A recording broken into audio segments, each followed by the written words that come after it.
Every day, the world presents you with hundreds of headlines. What do you believe? Who do you trust? The Financial Times cuts through complexity with clarity, accuracy, and global perspective. Its journalism is guided by independence, not agendas. That's why leaders in business, policy, and culture turn to one trusted source. For facts, for insight, for what matters next. Source FT. Read more and subscribe at ft.com. You're listening to the Monocle Daily, first broadcast on the 12th of November 2025 on Monocle Radio. 2 Ukrainian ministers resign amid gathering corruption scandal. Pakistan rattles its sabres in the direction of Afghanistan. And the appalling people who cannot tell a subway carriage from a diner. I'm Andrew Muller. The Monocle Daily starts now.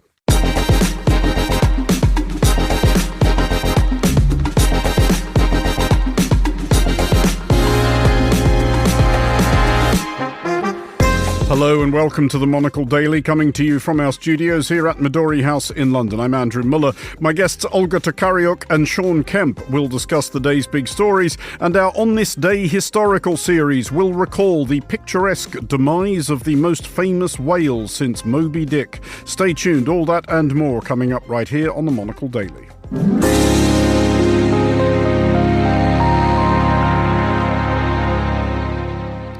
This is the Monocle Daily. I'm Andrew Muller, and I am joined today by Olga Tokariuk, Ukrainian journalist and Academy Associate at Chatham House, and Sean Kemp, a political strategist and former advisor to the Liberal Democrats when they were in government.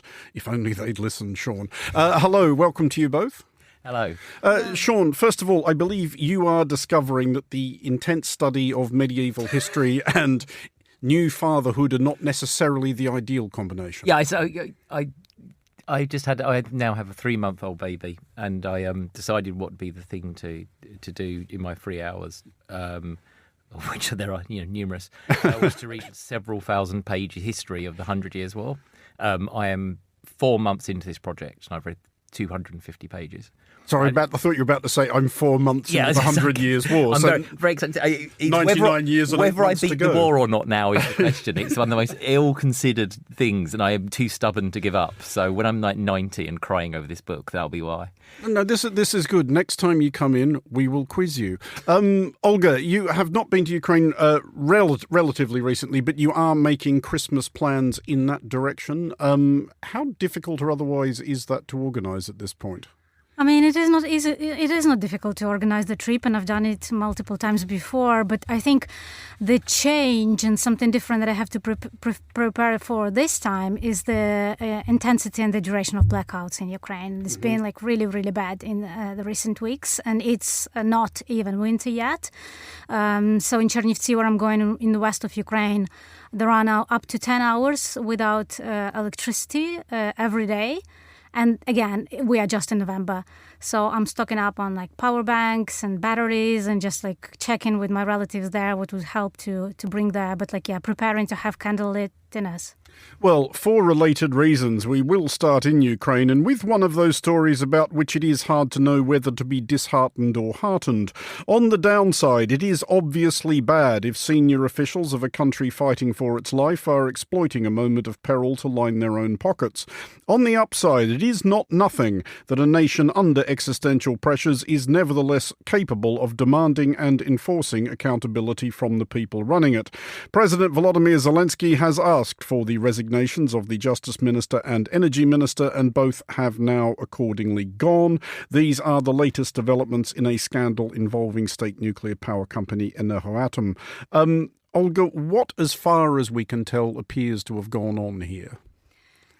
So what we know is that yesterday the National Anti-Corruption Bureau of Ukraine has charged 8 people with corruption, illicit embezzlement and other crimes. And apparently the people who have been charged, whose names have not been disclosed publicly by the authorities, but there has been a lot of reporting in the media who they are. These are people who either were working in the energy sector or people who were very close to the government and even President Zelensky, including one of his former business partners and co-owner of his Quartal 95 show business company, who has fled Ukraine just before these charges were pressed against him. It seems that he has been tipped off that these charges were forthcoming and he has fled Ukraine. And his name is Timur Mindic. This is the person who, there were rumors circulating already for several months that he is very close to Zelensky and that he participates in several high-profile kickback schemes where money that is supposed to be used on building protections for energy infrastructure objects in Ukraine is part of that money is being basically stolen by a group of people who have cover at the highest levels of the Ukrainian government, including the president. And actually, this National Anti-Corruption Bureau, they released hours and hours of intercepted conversations between people who have been charged, and the name of President Zelensky is there. So apparently he was meeting with the Minister of Energy and former Minister of Energy and current Minister of Justice, who has just resigned today, Herman Halushenko. He was meeting with other people. There is at least another one former minister, Vice Minister Alexei Chernyshev, who has resigned several months ago, who is also who was allegedly part of this scheme. It involves like really high-profile officials, but the most kind of worrying part of it is that all this chain leads up to President himself. And that, of course, is a huge blow to the trust in Zelensky and in the government, both inside Ukraine, but also outside Ukraine. And Ukraine, as you know, is heavily reliant on financial support and military support of its partners. And having, this corruption scandal in which potentially even the president was implicated, of course, damages a lot Ukraine's prospects of maintaining that support. A couple of things there we will come back to, but Sean, is it being, if we look at this from afar, obviously, being untowardly Pollyanna-ish to say that it is not nothing that a country which, as I said, is fighting for its life, is under martial law, effectively ruled by decree by its president, nevertheless has a functioning anti-corruption body which is independent and is willing and able to pursue people up to and including friends and associates of the president? I think it's a slightly glass half full way of looking at it. I'm doing my best over here. I appreciate the point, and I do think it's true. And I think like we can sort of sit here and go, well, that's admirable in the circumstances, and it's good to see they've demonstrated taking it seriously. But I more put myself in the position if I wanted to undermine support for Ukraine and funding for Ukraine around the world, what would be on my absolute wish list is a story that involves the words corruption, kickbacks, Zelensky, government ministers. And in a sense, the finer details of it don't really matter if I just want to sow unease and a bit of disinformation. And that, I worry, is on an international sort of stage, the biggest problem is if you're someone who, for whatever reason, wants to undermine support for Ukraine, this story is a gift. And it doesn't really matter how robust the investigation is. In a way, the robustness of the investigation is partly a flaw because it brings up all this evidence. They have to act quickly, they have to deal with it, and it is great that they are, but you can't pretend it's anything other than incredibly serious. And as news of it starts to, I think, as it starts to be noticed more and more worldwide, and as people start to stoke it, and people will start to stoke it as a story, I think it's going to be problematic, hugely problematic. I mean, inside Ukraine, Olga, how much of this stuff sticks to Zelensky personally? Is there, because there was that thing earlier this year, of course, where he seemed to take steps towards defanging this anti-corruption body. There were those large-scale protests by Ukrainian people saying, "Oh no, you don't. Who do you think you are?" etc. And he did back down. Is this likely to damage him, though, even if he has tried clearly to get out in front of it by saying, "I want these two people gone," and they're gone? Well, I think, yes, definitely it damages him a lot. And actually, this is seen by Ukrainians, that the fact that this investigation was going on, that it was made public, it is seen as a result of those protests over the summer when people and the young people, many of them young people, they took to the streets with these cardboard placards protecting the independence of these anti-corruption bodies. And they managed to get the president and the parliament, that is completely under control of the president, to kind of step back and roll back those pieces of legislation that were about to curb the independence of these anti-corruption bodies. So in a way, it is kind of you can say that there is a silver lining to it, that, it is a victory of the Ukrainian civil society, that they managed to preserve the existence and the independence of these anti-corruption bodies, and that Ukraine is still a democracy 4 years into the war of, survival and fighting for its existence. It still manages to preserve the democratic processes. But definitely it damages a lot trust of Ukrainians in the government, in the president, and especially, because it has to do with this very delicate issue and really the issue that affects every Ukrainian of, how are they going to go through this winter? People already do not have electricity. They're trying to survive. They are fundraising on their own, money for the army. And then they hear that people who were responsible for providing cover for energy infrastructure objects, that they were not actually doing that they were more interested in embezzling the money and dividing, and taking these kickbacks rather than actually building those protections from Russian attacks. That now a lot of people in Ukraine are saying, well, that's why we have these blackouts, because they didn't build adequate protection for these energy infrastructure objects because they were busy dividing and stealing the money. Just finally on this, Sean, it goes back to an earlier point you were making about how important it is for Ukraine in terms of attracting and sustaining foreign support to be able to depict itself as a virtuous nation. How dangerous is it if it turns out that Zelensky is actually tarnished by this? Because he has done a very good job, and I think we all understand why, of presenting himself as the personification of the Ukrainian nation these last few years. For most of the world, he is Ukraine and Ukraine is him. I think it'd be catastrophically bad. Because you would need someone. He's been so good, as you say, as becoming the personification of Ukraine, and of being this totemic figure, and on a global stage, actually quite a popular figure. I was looking at some opinion polling yesterday about. It was about UK politics, about the Reform Party. But the only real blow the Reform Party's ever had is after Trump confronted Zelensky. And because people associated Reform with Trump, you saw Reform support go down. He's got that stature. So if he then gets undermined, and we're all in ifs, buts and maybes here, I know, in a hypothetical, but if he is then undermined, who's the next figure who sort of stands up? Zelensky's encapsulated a lot why this is in the public imagination, what they associate the war with. I mean, you'd say, actually, frankly, it's Zelensky and power cuts, actually. That's why it's the combination of it. People know and understand about the electricity and the energy sector, and then saying Zelensky is the personification of it. And you've almost laser-guided a story that just sort of undermines all of that. Well, to Afghanistan now, and what may shortly prove a spectacular sundering of its long-standing friendship of convenience with neighbouring Pakistan. Yesterday, 12 people were killed and 27 injured by a suicide bombing outside a courthouse in Islamabad. Pakistan's Prime Minister Shehbaz Sharif blamed the blast on terrorist groups sponsored by India, which is pretty much Pakistan's standard response on such occasions. Others in Pakistan's government seem less certain. Defence Minister Khwaja Asif pinned blame on Afghanistan, the Taliban leadership of which maintains relations of some kind with a Pakistani franchise of the same name. Olga, this is not descended from a clear blue sky. There have been clashes between Pakistan and Afghanistan along the border. There's been a failure of peace talks between them in Istanbul. Do we have to brace ourselves for the prospect of a proper punch-up along the northwest frontier?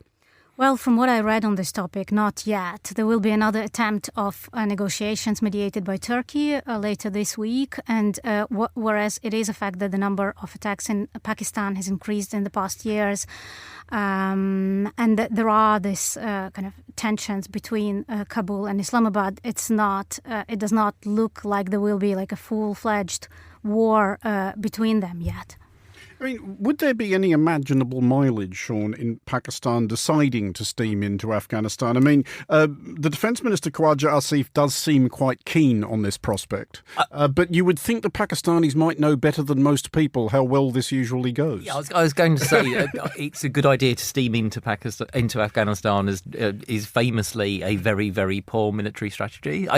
So I agree. I can't. It's going to be horrific, famous last words, isn't it? But I would be surprised if it escalated in a way that the rhetoric is pointing towards it escalating. I think it will be rhetoric, some instance, some form of brokered talk, and then weirdly Donald Trump will claim he was responsible for the peace in about 6 months' time. I find it hard to believe it's actually going to escalate in the way that some of the words about it at the moment are claiming. There's another war that Trump ended. Exactly. He needs a few more for the next year's Nobel, so see if we can rack them up. Genuinely a thing I was wondering, though, Olga, does this seem like somewhat frantic attention-seeking on Pakistan's behalf, the attention they are seeking being specifically that of the President of the United States? Well, it seems that the relations between the US and Pakistan have warmed up recently. So I'm not sure how much there is an urgency in Pakistan to kind of attract more attention. However, I think Pakistan also wants to portray itself as a victim, basically, of other countries or other groups' aggression. So it's not Pakistan that is to blame. It is actually a victim of either Indian or Afghanistan aggression. I mean, do you get the sense, though, that there is a contest going on here between Pakistan and India for the attention and favour of President Trump? Yes, absolutely. And India's annoyed him. So Pakistan is quite cannily, you can see there's been an attempt to move into that gap. And it's not, we sound like we're being glib here, but I don't actually think it is glib. If you really want to get to the attention of Donald Trump and the US state and the often large sums of money and support that they can offer you, giving them a chance to say they are diffusing an international situation has proved to be quite successful for people over the last 12 months. So you can, there is honestly a world in which a bit of building something up because it turns the attention of the US onto you actually is a thing. It wouldn't surprise me if that was part of the equation. I think more broadly, yes, Pakistan quite clearly sees an opportunity in its relations with the US and he's trying to take advantage of that. Well, to China now, a journey shortly to be undertaken by King Maha Vajiralongkorn of Thailand, the first visit by a reigning Thai monarch to the People's Republic since they exchanged ambassadors in 1975. It may seem unlikely that a revolutionary Communist Party will be much beguiled by royalty. China's last emperor, Pu Yi, who died in 1967, ended his days a gardener and a researcher living in a Beijing apartment. Nevertheless, Thailand seems convinced that the regal touch will further warm relations between the two countries. China is, unsurprisingly, a colossally important trading partner for Thailand, and Thailand hopes to further encourage tourism from China. Despite what I was saying, Olga, about how you would think revolutionary communists would be uninterested in a foreign king, China has apparently been trying to get this happen for ages. They invited the previous king, the interminably serving Bhumibol, many, many times, and for whatever reason he decided he didn't fancy it. Why are they so excited to have the King of Thailand come and visit? Well, I think there are several reasons. First of all, it's the ties between the two countries and the presence of China in Thailand. So China is the country that is, Thailand is getting most of its exports from China.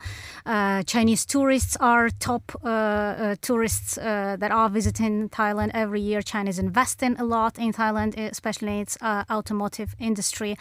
And there are a lot of people of Chinese heritage who live in Thailand. So that's one of the reasons. And another one is this the quest that China has embarked on to spread its influence in Asia, in other countries that maybe did not enjoy very warm relations, or they are not as warm as China would like them to be. So they just want Thailand to kind of become more embedded into China's orbit and to spread its influence there. And that's why it wanted this king's visit so badly.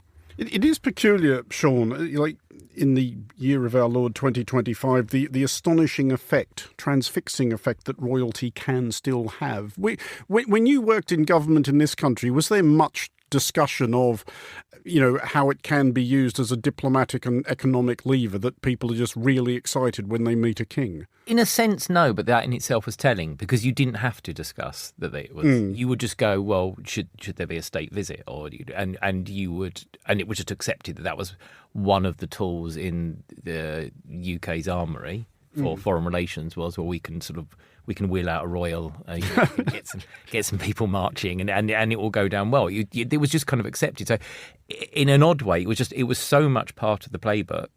Like particularly at the high level, do you do state visits or something? But at a lower level, that a bit of sort of royal flummery goes a long way, and it's baked into how the British state works anyway. So where our offices were in the Liberal Democrat in the Cabinet Office, it backed onto where you would just see the guards marching up and down every day and the bands playing. It's so much part of how the British state works, and they have instinctively, I think it's one of the successes you can say of the 20th century monarchy and 20th century British state, is that they tapped into that idea that even if there's no actual real power from the royal family, the soft power and the obsession that people have with, say, the British royal family, all royals, is so great that it can go a long way. And the states that understand that, I think, are constantly pleasantly surprised by how much it gets you.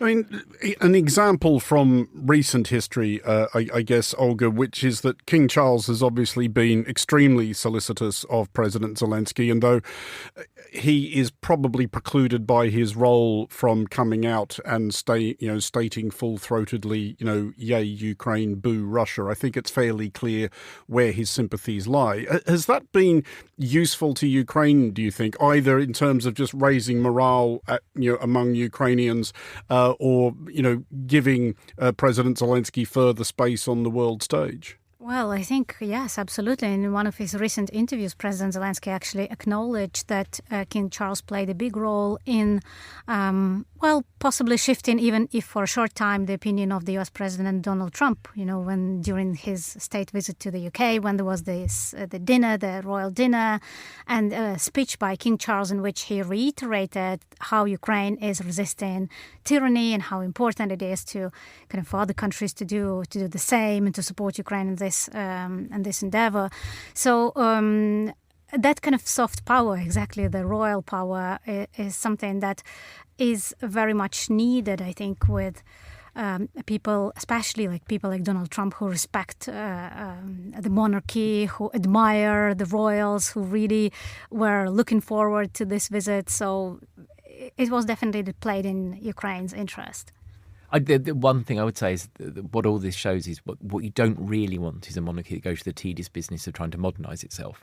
You don't want some king or queen who rides the bike to the palace every day and so on. You need a bit of the old school glamour to still be there. You need it to be the crowns and the horses and the carriage. It sounds silly, but you've got to really walk the walk of being a royal family. You don't want them to just be walking around in suits and ties and people very boring middle manager types. You need a full-on royal family to get the full impact of it. I just want to go back finally to the thing you were saying, Sean, about how it was just taken for granted in the UK government that you have this thing available. Was it so taken for granted that there was never any sort of conversation, even after a few drinks, of people going, why does this work? Isn't it a bit weird that everybody just, whatever their inclinations and whatever their own system of government, tends to sort of, get all giggly and silly when a bona fide British royal hoves into view?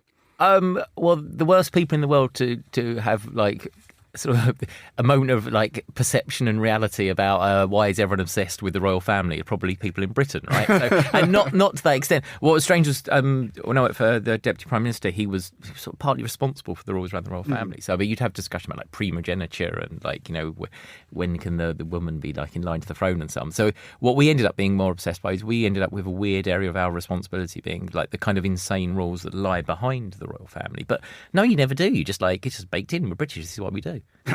Well, to Seoul now, where a consensus appears to be forming that marvellous though Korean cuisine is, and it does not necessarily mix with the confined spaces and poor ventilation of underground train carriages. It has emerged that over the last 5 years, municipal authorities in Seoul have fielded more than 4,200 complaints about passengers eating or drinking on Seoul's subway. Particularly noxious dishes in such environs include gimbap, kimchi, the blood sausage known as sundae, dried squid and fried potatoes. While there are bylaws against eating on Seoul buses, which is not something I knew when I woke up this morning, no specific rules forbid dining on the metro. Olga, Korean food being Korean food, I was mostly impressed that people are eating this in a moving situation, because this is just all going to end up on your shirt, isn't it? Well, I think before expressing any opinions, I have to admit to being guilty of eating on London's tube. So get out. But in my defense, I can say that I was traveling with children. So, it's very difficult to tell kids, no, you can't have that now, because then maybe the consequences are far worse than just smells that, are disturbing other passengers. You weren't trying to eat kimchi with chopsticks, though? No, it wasn't kimchi. It wasn't even Korean food. I'd rather not say what it was, but something that kids love. And that actually, that has a smell that might disturb other people. I don't think I can judge, those Koreans who were eating on the tube, because I've done it too. I've seen people who did it. And I understand, people have such busy lives these days that sometimes you might not even have time to eat somewhere else. You have to do it on public transport. Sean, are you sympathetic to the tube snacker? Are you now, or have you ever been one? I'm not at all sympathetic to the tube snacker until I find myself hungry on the tube, in which case I decide I can make an exception for myself. Or your kids. Yeah, or my kids. It's one of these things. I don't. For me, it doesn't move into the same territory as people listening to their music without headphones, for example, which is just like that should be a custodial sentence. Actually, custodial sentence is one of the milder penalties that has been suggested from around this table. So if I was to do my league table, that would be top. People who don't take off their rucksacks and it's round four, like I can kind of like I've got to choose what I'm going to get angry about. Otherwise, I would never like get through a day. I did want to ask, and not just the London Underground, anywhere you like. Have you ever seen? Because the ones that almost impress me, Olga, I'm very much not in favour of this. I will reiterate my one golden rule of being on public transport, or indeed being in public, which is that if anybody else notices anything you're doing, you're probably being a jerk. But I'm almost impressed by the people that you see sometimes. The people who eat a meal on the tube that involves cutlery is almost impressive to me. I have seen it. Someone like literally whipping out the knife. Imagine those balancing skills. I know. That they need to do that. So I admire actually, their stability, probably their mental health as well, because to do that you need to be a very stable person in many respects. It's a complete lack of self-consciousness. It's the gamble you're taking that you're definitely going to get a seat. If you're going for a cutlery-based meal, you've instantly taken a gamble that you're going to get a seat, which that seems to me already. I mean, there are some times of day that's a reasonable assumption. Yeah, not your main meal times. No, that is true. Have you ever seen anybody eating anything noteworthily remarkable on the tube?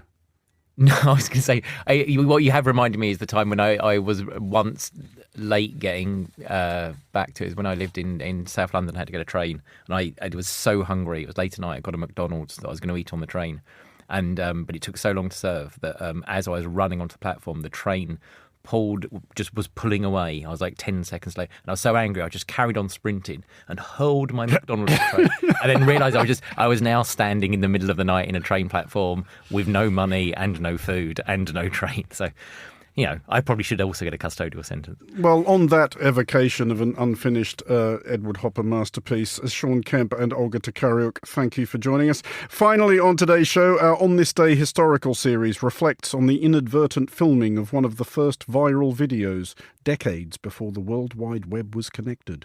Where's your hat? Yes, sir. We are all by now familiar with the concept of the viral video. Indeed, many of us are arguably over-familiar with it. Even relatively sober analysis of TikTok consumption suggests that the average user spends around a cumulative 2 weeks per year scrolling through fleeting and fleetingly satisfying videos. But there is viral, and there is viral. Most TikTok content is deliberately created to attract attention. If this is virus, it is lab-grown, artificial. The online era's first wave of viral video was more organic, footage of stuff which would have happened even if someone hadn't been filming it. And for many people getting to grips with the early years of the World Wide Web, one of the first viral videos they saw, once they'd spent half an hour waiting for it to download through a dial-up connection,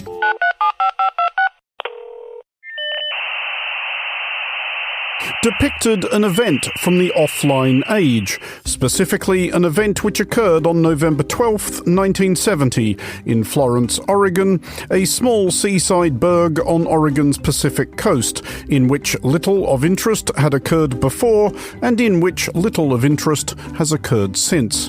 Big hello to our listeners in Florence, Oregon. Hello! And a whale, and a whale, and a whale fishing cried. On November 9th, 1970, a dead sperm whale washed ashore on Florence's shoreline. This presented a difficulty, as one newsman of the time noted. It had to be said, the Oregon State Highway Division not only had a whale of a problem on its hands, it had a stinking whale of a problem. What to do with one 45-foot, 8-ton whale dead on arrival on the beach near Florence. The whale could not be left to rot. It would stink and attract vermin. There was no point in burying it, as there was no means of stopping said vermin from digging it back up. It could not easily be towed away, and anywhere where do you even tow 8 tons of dead whale? But something needed to be done, as all Florence's citizens agreed. Not for the first or last time in American history, it was felt that a decisive application of violence would solve the problem. It was resolved to blow the vast mammal up, the idea being that the consequent fragments of flesh would be organically cleaned up by grateful seabirds. Not for the first or last time in American history, the person whose job it is to put the always crucial question, what could possibly go wrong, missed the meeting. The authorities called in whoever it is you call in when you want to blow up a whale. Well, I'm confident that it'll work. The only thing is we're not sure just exactly how much explosives it'll take to disintegrate this thing, so the scavengers, seagulls and crabs and whatnot can clean it up. This bewilderment proved crucial to what ensued. Unsure how much dynamite it takes to dismantle a whale into seagull portable nuggets, and with explosive to blubber ratios still being in 1970 an inexact science, it was felt that the way forward would be to err on the side of overdoing it, and anyway, with the charges placed so as to direct the detritus towards the water, it was surely difficult to imagine any unpleasant or regrettable consequences. A crowd of a few dozen locals gathered at what they believed a safe distance to watch what would be, one way or the other, the most interesting thing ever to have occurred in Florence, Oregon. As the countdown commenced, reporters shoehorned their final desperate cetacean puns into their scripts. We're moved back a quarter of a mile away. The sand dunes there were covered with spectators and landlubber newsmen, shortly to become land blubber newsmen. 4, 3, 2, 1.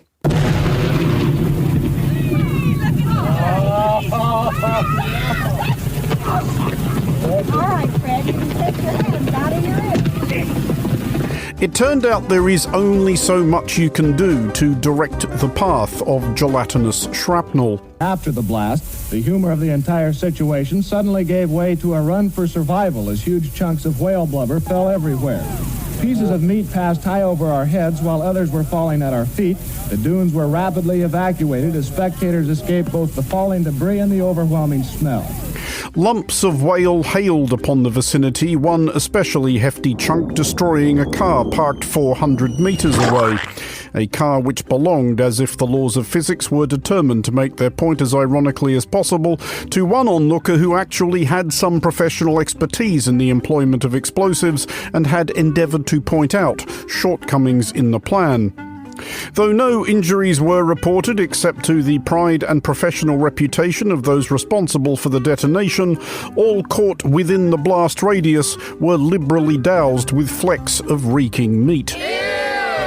Indeed, this view seemed shared by the seagulls, who, whether deterred by the noise, the smell, or both, showed no interest in the beach blubber buffet. What remained was buried, and Oregon's Florentines might have believed that the embarrassment was as well. But a few decades later, someone invented the internet. Someone else uploaded the original coverage by Paul Linman of KATU News, and it amused people, who sent it to other people with the promise that downloading it was a worthwhile use of your afternoon.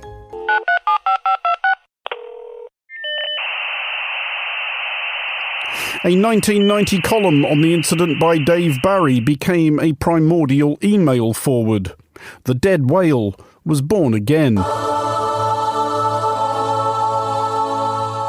And it lives today. It has been referenced in The Simpsons and adopted as an alternate identity for a local-ish baseball team. The Eugene Emeralds have taken the field as the Eugene Exploding Whales. In Florence, sections of the whale skeleton may be venerated at the Cioslaw Pioneer Museum.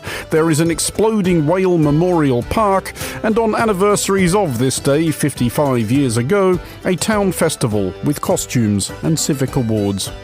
Happy Exploding Whale Day to all those who celebrate. For Monocle Radio, I'm Andrew Muller.